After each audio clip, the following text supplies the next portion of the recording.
ನನ್ನ ನಮಸ್ಕಾರಗಳು.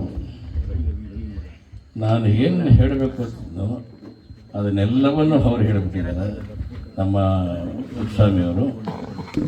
ಆದರೂ ಕೆಲವು ಮಾತುಗಳನ್ನು ಹೇಳಬೇಕು ಅನ್ನಿಸ್ತಾ ಇದೆ. ಮುಖ್ಯವಾಗಿ ಹಿರಿಯರ ಬಗ್ಗೆ ಮಾತನಾಡೋದು ಭಾಳ ಕಷ್ಟ. ನಮಗಿಂತ ಹಿರಿಯರ ಬಗ್ಗೆ ನಾವು ಏನು ಬೇಕಾದ್ರೂ ಮಾತನಾಡ್ಬೋದು. ಹಿರಿಯರ ಬಗ್ಗೆ ಮಾತನಾಡಬೇಕಾದ್ರೆ ಸ್ವಲ್ಪ ಮನಸ್ಸಿಗೆ ಹಳಕಾಗುತ್ತೆ. ಆದರೆ ನಮ್ಮ ಮಾವ ಆ ರೀತಿ ಕೊಟ್ಟರೆ ಏನಪ್ಪ ಅಂದರೆ ಅವ್ರದ್ದು ನಡೆಯೋದು ಇದು ಮಾಡಬೇಕು, ಮಾಡಲೇಬೇಕು, ಮಾಡೋಕ್ಕಾಗೋದಿಲ್ಲ, ಮಾಡೋದಿಲ್ಲ. ಇಂಥ ಕಠಿಣವಾದಂಥ ಒಂದು ನಿರ್ಧಾರ ಕೈಗೊಳ್ತಕ್ಕಂಥ ಒಂದು ಶಕ್ತಿ ನಾವು ಬರಲಿದ್ದನ್ನು ಬಯಸ್ತಾರೆ. ಯಾಕಂದರೆ ಅವ್ರೇನಪ್ಪ ಅಂದರೆ ಖಂಡಿತವಾದಿ ಲೋಕಕ್ಕೆ ವಿರೋಧಿ ಅಂತಾರೆ. ಖಂಡಿತವಾದಿ ಯಾವತ್ತೂ ಲೋಕಕ್ಕೆ ವಿರೋಧಿ ಅಂತಾರೆ. ಜನಗಳು ಆಡಕತ್ರ ಏನೋ ಮಾಡ್ತಿರ್ತಾರೆ, ಕೆಲಸ ಹೋಗ್ಬಾರ್ದು. ನಾನು ಏನು ಗೊತ್ತಿದೆ ನಾನು ಹೇಳಬೇಕು, ನಾನು ಈಗಿದ್ದರೆ ಈಗ ನಡೀಬೇಕು, ಈಗಿದ್ದರೆ ಮಾಡಬೇಕು ಅಂತಕ್ಕಂಥ ಮಾತನ್ನು ನಮ್ಮ ಮಾವ ನಮ್ಮ ಕಲಿಸ್ಕೊಟ್ಟಂಥದ್ದು. ಯಾಕೆ ಇರ್ತೀನಿ ಅಂತ ಹೇಳಿದ್ರೆ, ನನಗೆ ಎಷ್ಟು ಸಣ್ಣವರಿದ್ದಾಗ ನಾನು ತುಂಬ ನಾನು ಸಣ್ಣ ಅಂದರೆ ಇದು ಆಟ ಆಡ್ತಿದ್ದ ಸಂದರ್ಭಗಳಲ್ಲಿ ಮದುವೆ ಆದದ್ದು. ನನಗಿನ್ನೂ ಲೋಕವೇ ಗೊತ್ತಿಲ್ಲ ಅಥವಾ ಜನವೇ ಏನೂ ಗೊತ್ತಿಲ್ಲ. 66 ಇಸ್ವಿ ಅಂತ ಕಾಣುತ್ತೆ ಮದುವೆ ಆದಂಥದ್ದು.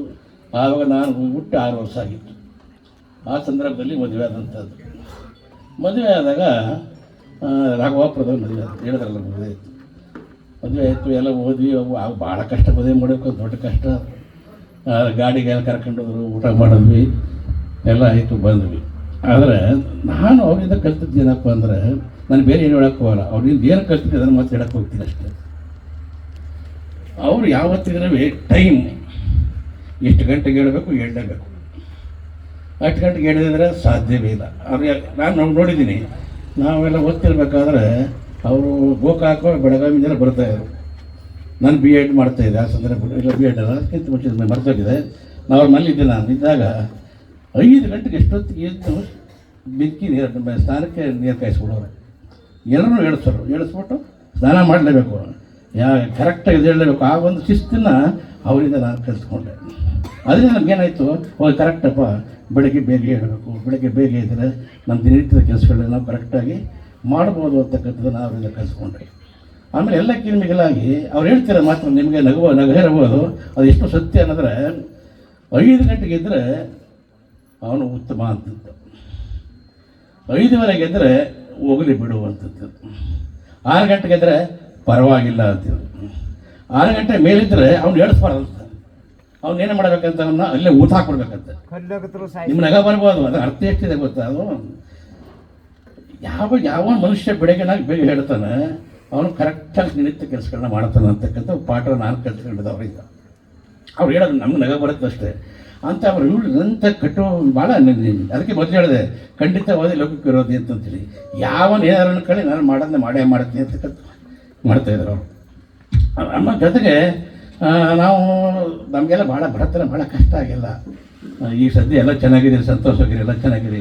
ಭಾಳ ಇವತ್ತಿನ ದಿನ ನೋಡಿದ್ರೆ ನಮಗೆ ಅನ್ನ ಸಿಗ್ತಿಲ್ಲ. ಅನ್ನ ಹೆಸರೇ ಇಲ್ಲ, ಅನ್ನ ಗೊತ್ತೇ ಇಲ್ಲ ಬಿಡಿ. ಉಳ್ಳಿ, ಕಡಲೆಪುರಿ ಇಂಥವೇ ನಮಗೆ ನಾಷ್ಟ ಆಗುತ್ತೆ. ಅಂಥ ಪರಿಸ್ಥಿತಿಗಳಲ್ಲಿ ನಾವಿಲ್ಲಿದ್ದಾಗ ಅವ್ರಿಗೆ ಕೆಲಸ ಸೇರಿಬಿಟ್ಟಿದ್ರು. ಆಗ ಅಪರೂಪಕ್ಕೆ ಬರೋರು. ಬಂದಾಗ ನಾವೇನು ಮಾಡೋದು, ನಮ್ಮ ಮಾವ ಬಂದು ಹೊಡೋಯ್ತಿದ್ವಿ ನಾವು. ಭಾಳ ಖುಷಿ ನಮಗೆ. ಇಲ್ಲಿ ಮನೆ ಇರಲಿ ಕಟ್ಟಿರಲಿಲ್ಲ ಅಲ್ಲಿ. ಆವಾಗ ನಮಗೇನೋ ಸಂತೋಷ ಅಂದರೆ ನಮ್ಮ ಮಾವ ಬಂದು ಹೊಡೋಯ್ತು. ಆಗೇನು ಮಾಡಿದ್ರೆ ನಾವು ಖುಷಿ ನೋಡ್ತಿದ್ರೆ, ಸ್ನಾನ ಮಾಡೋವಾಗ ಸ್ನಾನ ಮಾಡ್ತೀವಿ, ನೋಡ್ತೀವಿ ಹೆಂಗೆ ದಿನ ಸ್ನಾನ ಮಾಡ್ತಾರೆ ಇರುತ್ತೆ. ನಮಗೆ ಆಶ್ಚರ್ಯ. ಸ್ನಾನ ಮಾಡಿ ಆವಾಗ ವಾಚ್ ಪೇವರ್ಲಿ ಅಂತ ವಾಚ್, ಅದು ತಾಳ ಕಟ್ಕೊಂಡು ಅಂದ್ಕೊಂಡು ನಮ್ಗೆ ಅದೇ ಖುಷಿ. ಹಿಡ್ಕೊಂಡು ನೋಡ್ಕೊತೀವಿ. ಒಂದು ದಿನ ತಗೊಂಡೆ ಬಿಡೋ ವಾಚ್ ನೀನು ಅಂತ ನನಗೆ ಹೇಳಿತ್ತು. ಕಡೆಗೆ ತಗೊಳಕ್ಕಾಗೋದಿಲ್ಲ. ನಾನು BA ಓದುವಾಗ ಅವರೇ ನನಗೆ ವಾಚನ್ನು ಕೊಟ್ಟರು. ಮತ್ತು ಒಂದು ನೆಲ್ಕು ಅಂತಂದು ರೇಡಿಯೋ ಕೊಟ್ಟರು. ಅದಕ್ಕೆ ಓದ್ತಾಯಿದ್ದೆ ನಾನು.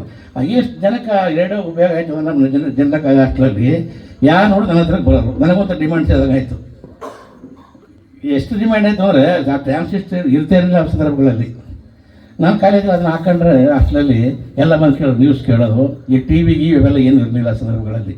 ನ್ಯೂಸ್ ಕೇಳೋದು ಇದೆಲ್ಲ ಇರ್ತಿತ್ತು. ಆಗ ನನಗೆ ಭಾಸ್ಕರ ಭಾಳ ಚಿಕ್ಕವನು, 8ನೇ ಕ್ಲಾಸ್ ನಾವು ಓದ್ತಿದ್ದ ಅಂತ ಕಾಣುತ್ತೆ. ರವಿ ಮತ್ತು ಸತೀಶ ಇನ್ನೂ ಚಿಕ್ಕವರು. ಇಂದಿರಾ ಸ್ವಲ್ಪ ತಿಳುವಳಿಕೆ ಅಂತಂದರೆ ಭಾಸ್ಕರ ಮುಟ್ಟದವಳು. ಇವನ ಸೈಕಲ್ ತಗೊಂಡು ಹೋಗ್ತಿದ್ದೆ ಯಾವಾಗಲೂ. ನನಗೂ ಸೈಕಲ್ ಕೊಟ್ಟಿದ್ರು. ನಾನು ಮುಗಿಸ್ಕೊಂಡು ಕರೆಕ್ಟಾಗಿ ಸೈಕಲ್ ತಗೊಂಡು ಕಾಲೇಜ್ ಹೊರಟಿದ್ದೆ. ಮುಗಿಸ್ಕೊಂಡು ಮನೆಗೆ ಬರ್ತಿದ್ದೆ. ಅವೆಲ್ಲ ನೆನೆಸ್ಕೊಂಡಾಗ ಎಂತೆಂಥ ಒಂದು ಇಟಬಳಕೆ ನಮ್ಮ ಮಾವನಲ್ಲಿ ಇತ್ತು ಅಂತಕ್ಕಂಥ ಈಗ ಭಾಷೆ ಅದು ಏನೇ ಇರಲಿ, ಬಟ್ ಶಿಸ್ತಿನ ಸಿಪಾಯಿ ಅನ್ನೋದಕ್ಕೆ ಸೂಕ್ತವಾದಂಥ ವ್ಯಕ್ತಿ ಅಂದರೆ ನಮ್ಮ ಮಾವ. ಆಮೇಲೆ ಹೆಂಗೆಲ್ಲ ಆಯಿತು, ನಮ್ಮ ಪ್ರಸನ್ನ ಬಾನ್ ಮದುವೆ ಅಂತ ಕಾಣುತ್ತೆ. ನಾನು ಊಟಿಯಲ್ಲಿದ್ದೆ, ಎಲ್ಲಿ ಊಟದಲ್ಲಿ ರಾಕೋಡ್ ಇದ್ವಿ. ನನಗೆ ಡಿಗ್ರಿ ಪಾಸಾಗಿತ್ತು. ಪಾಸಾದಾಗ ನಾವು ಭಾಳ ಕಷ್ಟ, ಫೀಸ್ ಕಟ್ಟಕ್ಕೆ ದುಡ್ಡಿಲ್ಲ, ಏನು ಮಾಡೋದಪ್ಪ ಅಂತ ಯೋಚನೆ. ರಿಸಲ್ಟ್ ಬಂತು, ಬನ್ನಿ ಅಂತ ಫೋನ್ ಮಾಡಿದ್ರು, ಬಂದ್ಬಿಟ್ಟೆ. ಸೊ ಅದೇನು ಅದರಷ್ಟಕ್ಕೆ ನಮ್ಮ ಮಾವ ಬಂದ್ಬಿಟ್ಟಿದ್ದೆ ಅವತ್ತು. ಏನು ಗೋಕಾಗ್ಲಿಲ್ಲ ಅಂತ ಕಾಣುತ್ತೆ, ಗೋಕಾಗ್ಲಿಲ್ಲ ಅಂತ ಬೇತ ಅಂತ ಮುಂಡುಗೋಡ ಅಂತ ಕಾಣುತ್ತೆ, ಮುಂಡುಗೋಡ್ಲಿ ಅಂತ ಕಾಣುತ್ತೆ. ಈ ಮನೆ ಕಟ್ತಾ ಇದ್ರಾಗ, ಈ ಮನೆ ಕಟ್ಟಿದ ಸಂದರ್ಭಗಳಲ್ಲಿ ಮುಂಡುಗೋಡ್ಲಿತ್ತು, ಮನೆ ಕಟ್ಟಿದ ಸಂದರ್ಭಗಳಲ್ಲಿ. ಆವಾಗ ಬಂದಾಗ ನಮ್ಮ ತಾಯಿ ಗೊತ್ತಲ್ಲ, ತಮ್ಮಾಗಿ ಮತ್ತು ನೀರು ಓಡಾಡ್ತಿರೋ ಪಾಪ ನೆನೆಸ್ಕೊಂಡು ದುಃಖ ಆಗುತ್ತೆ. ಇಲ್ಲಿ ಅದರ ಹಳಬಾರದು ಅವತ್ತು, ಯಾಕಂದರೆ ಅಂಥ ತುಂಬ ಜೀವನವನ್ನು ಮಾಡಿದಾಗ ಸಂತೋಷ ಪಡಬೇಕು. ಬೌದ್ಧರಂದ್ರೆ ಹೇಳ್ತಾರೆ, ಸತ್ತಾಗ ಮಾಡಿದಾಗ ಯಾವತ್ತು ಹೊಳಬಾರದಂತ ಸಂತೋಷವಾಗಿ ಕಳಿಸ್ಕೊಡ್ಬೇಕಂತ ಯಾವತ್ತು. ಬೌದ್ಧರ ನೀತಿನೇ ಅದನ್ನು. ಬುದ್ಧರ ಯಾವತ್ತಿದ್ರೂ ಯಾರೇ ಸತ್ತಲಿ ಏನೇ ಆಗಲಿ ಅಳಬಾರದಂತ. ಏನು ದುಃಖ ಬಂದುಬಿಡುತ್ತೆ, ಏನು ಮಾಡೋಕ್ಕಾಗಲ್ಲ, ತಡ್ಕೊಳ್ಳೋಕ್ಕಾಗಲ್ಲ. ಯಾಕೆ ನಮ್ಮ ತಾಯಿ ನೆನಪಾದಾಗ ಅದು ಸಹಜವಾಗಿ ಬರುತ್ತೆ. 83ನೇ ಇಸ್ವಿ ಅಂತ ಕಾಣುತ್ತೆ, 83ನೇ ಇಸ್ವಿ. ಆಗ ಇಲ್ಲಿ ಬಂತು. ಆಗ ಫೀಸ್ ಕಟ್ಟಬೇಕು. ಎಷ್ಟು? ಕೇವಲ 350 ರೂಪಾಯಿ ಫೀಸ್ ಅಷ್ಟೇ, ಏನು ಜಾಸ್ತಿ ಇಲ್ಲ. ಬರೀ 350 ಫೀಸ್ ಕಟ್ಟಬೇಕು. ನಮ್ಮ ತಾಯಿ ಕೇಳ್ಕೊಂಡ್ರೆ, ಹೀಗೆ ನನ್ನ ಮಗ ಡಿಗ್ರಿ ಪಾಸ್ ಮಾಡ್ಕೊಂಡಿದ್ದಕ್ಕಪ್ಪ, ದುಡ್ಡು ಕೊಡಪ್ಪ, ಹಂಗೆ ಹಂಗೆಲ್ಲ ಕೊಡೋಕ್ಕಾಗುತ್ತಾ, ಕಷ್ಟಕ್ಕಾಗ ಓದೋಕ್ಕಾಗಲ್ಲ, ಹಂಗೆ ಅಂತಂತ ಸಹಜವಾಗಂತ ಮಾತದು. ನಾವು ಕೇಳೋಕ್ಕಿದ್ದೀವಿ ಅವ್ರನ್ನ ಹೋಗಿ ಅಲ್ವಾ. ಅಂದರೆ ಮಾತಾಡೋಕ್ಕೆ ಸುಮ್ಮನೆ ಆಗ್ಬಿಟ್ಟೆ. ಒಂದು ಕಡೆಗೆ ಇದ್ದಕ್ಕಿದ್ದಾಗೆ ನಮ್ಮ ಹೋಗಿ ನನ್ನ ತಾಯಿಗೆ ಹೇಳ್ಬಿಟ್ಟು ಗೋಕಾಕ್ ಬರೋಕ್ಕೆ ಹೇಳೋದು. ಹಾಗೆ ಗೋಕಾಕ್ ನಮ್ಗೆ ಗೊತ್ತಿಲ್ಲ, ಅದು ಭಾಳ ಕಷ್ಟ. ಆಮೇಲೆ ಒಂದು ಮ್ಯಾಪ್ ಬರೋದು, ಇಷ್ಟು ಗಂಟೆಗೆ ಬಸ್ ಬರುತ್ತೆ, ಎಷ್ಟು ಗಂಟೆಗೆ ಹತ್ತಬೇಕು, ಇಳಿಬೇಕು, ಹುಬ್ಬಳ್ಳಿಗೆ ಇಳಿಬೇಕು, ಹುಬ್ಬಳ್ಳಿಯಿಂದ ಸವದತ್ತಿ ಎಲ್ಲ ಬರ್ಕೊಂಡಿತ್ತು. ಅದನ್ನೆಲ್ಲ ನೆನೆಸ್ಕೊಂಡು ಕರೆಕ್ಟಾಗಿ ನಾನು ಗೋಕಾಕ್ ಹೋದೆ.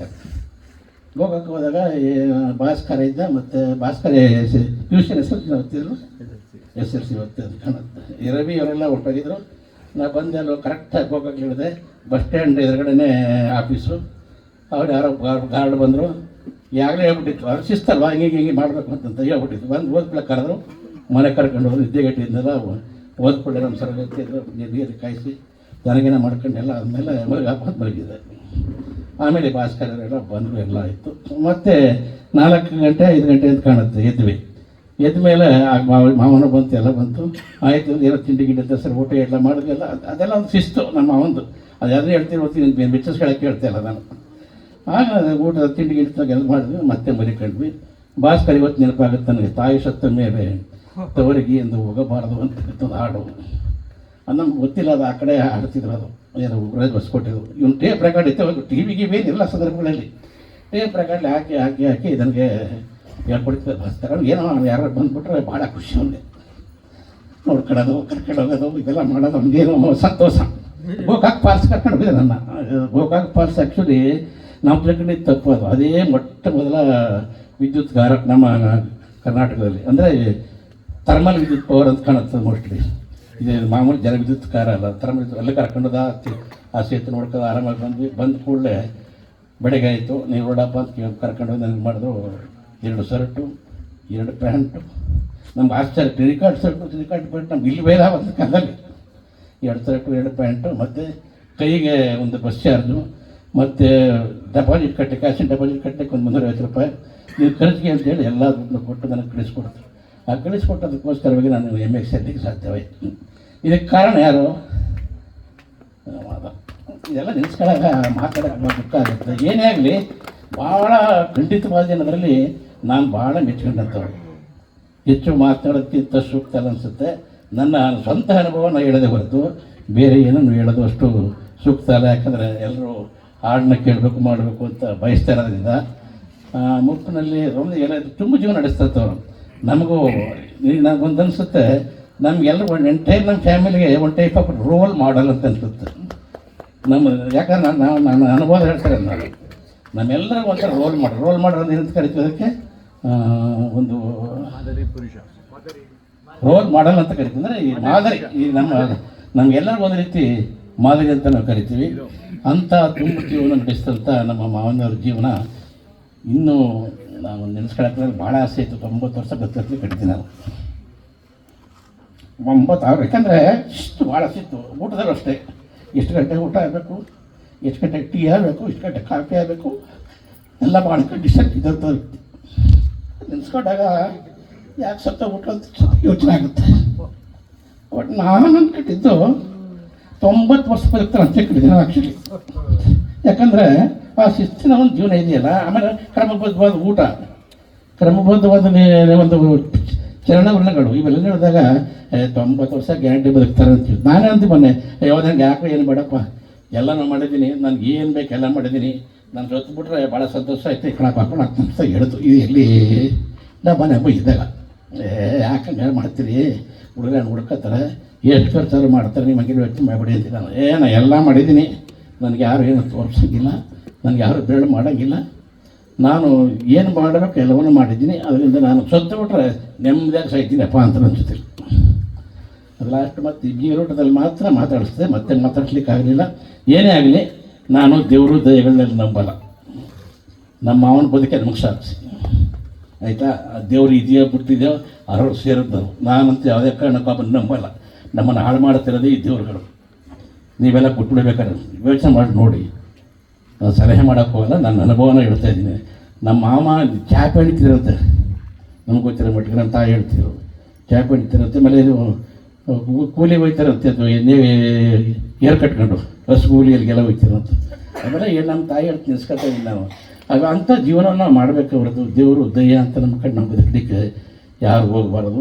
ಅದೇ ನಮ್ಮ ಬುದ್ಧ ಮತ್ತು ಅಂಬೇಡ್ಕರ್ ಬಸವರ ಒಂದು ನೀತಿಗಳು. ಮಾತಾಡೋಕ್ಕೆ ದುಃಖ ಆಗುತ್ತೆ, ಮಾತಾಡೋದು ಬೇಡ ಅನಿಸುತ್ತೆ. ಏನೇ ಆಗಲಿ ಮಕ್ಕಳು ಅಳಬೇಡ್ರಿ, ಧೈರ್ಯವಾಗಿರಿ, ಸಂತೋಷವಾಗಿರಿ, ನಿಮ್ಮ ತಂದೆ ರೀತಿ ತುಂಬ ಜೀವನವನ್ನು ನೀವು ಮಾಡಿ ಅಂತೇಳಿ ನಾನು ನಿಮ್ಗೆ ಹಿರಿಯನಾಗ ಹಾರೈಸ್ತಾ ನನ್ನ ಮಾತನ್ನು ಮುಗಿಸ್ತೀನಿ. ನಮಸ್ಕಾರ.